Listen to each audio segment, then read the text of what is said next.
Hi friends, let's read The Very Bumpy Bus Ride.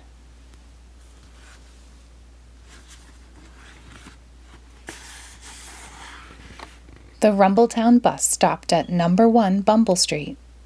Mrs. Fitzwizzle climbed on board carrying her prize strawberries to take to the county fair. The doors closed with a swish, and off they went, bumping and bouncing down Bumble Street. My, said Mrs. Fitzwizzle. This is a very bumpy bus ride. Suddenly, the bus bounced to a stop. Honk, honk. The bus driver sounded his horn. Honk, honk yourself, answered a gaggle of geese. Is this the bus to the county fair? Yes, it is, said the driver. So the gaggle of geese waddled onto the Rumbletown bus. At number 4 Bumble Street, Mr. Flapsaddle climbed on.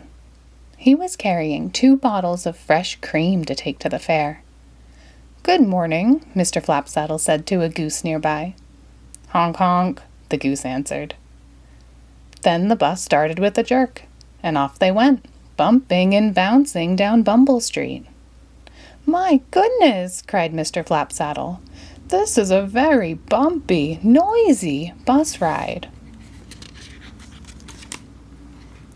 When the bus stopped again, it was for Granny Smith's pickup truck. My truck won't start, Granny said. And my cat, Crabapple, and I have a load of prize apples to take to the county fair. Don't worry, said the driver. We can tie your truck to the back of the bus, which is going to the county fair. Good idea, Granny said. So they tied the truck to the back of the bus, and off they went, bumping and bouncing down Bumble Street. Hang on to your whiskers, Granny called to Crabapple. They hadn't gone far before the bus stopped again. Move, the driver called to a cow. Moo yourself, the cow answered. Is this the bus to the fair? Yes, it is, said the driver.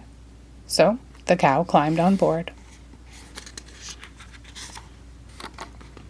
The last stop was at number 6 Bumble Street. Billy McNilly was waiting to take his pet goldfish, Herbert, to the fair. Herbert could swim in perfect circles, and Billy was going to enter him in the pet contest. They squeezed onto the bus, and off they went, bumping and bouncing down Bumble Street. Jumpin' jelly beans, cried Billy McNilly. This is a very bumpy, noisy, crowded bus ride. Suddenly, the bus stopped again, but this time it did not stop for a passenger.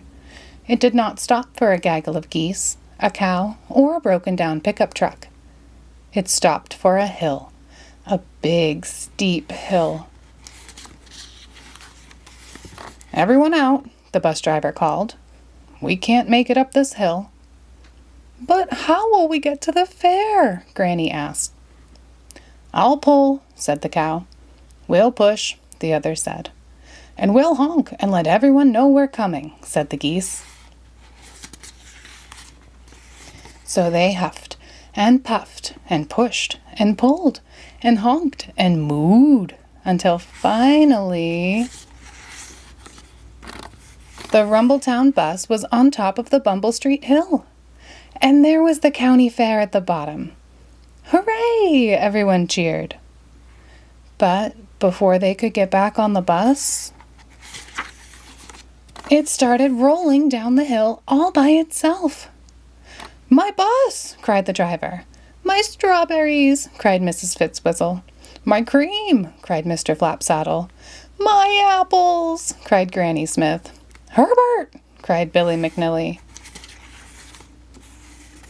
They all ran after the Rumbletown bus. It was rumbling and roaring and jiggling and jostling and bumping and bouncing faster and faster down the Bumble Street hill. Crash, bang, clunk, pop. The bus stopped right outside the Rumbletown County Fair. Oh "Oh no!" everyone cried when they saw the strawberries and cream and apples all over the bus. And Herbert wasn't swimming in perfect circles anymore. He was hopping up and down. The judges came out to see what had happened. One judge wiped some strawberries off the bus. Delicious strawberry jam. First prize. And he handed Mrs. Fitzwhistle a blue ribbon. "This is the best whipped cream I've ever tasted," another judge said as she handed Mr. Flapsaddle a blue ribbon. Granny Smith won first prize for her applesauce. And Billy's fish, Herbert, won the pet prize. After all, he was the only fish at the fair that could hop instead of swim. Everyone clapped and cheered. Then they all had a wonderful time at the Rumbletown County Fair. And it was all because of the Very Bumpy Bus Ride.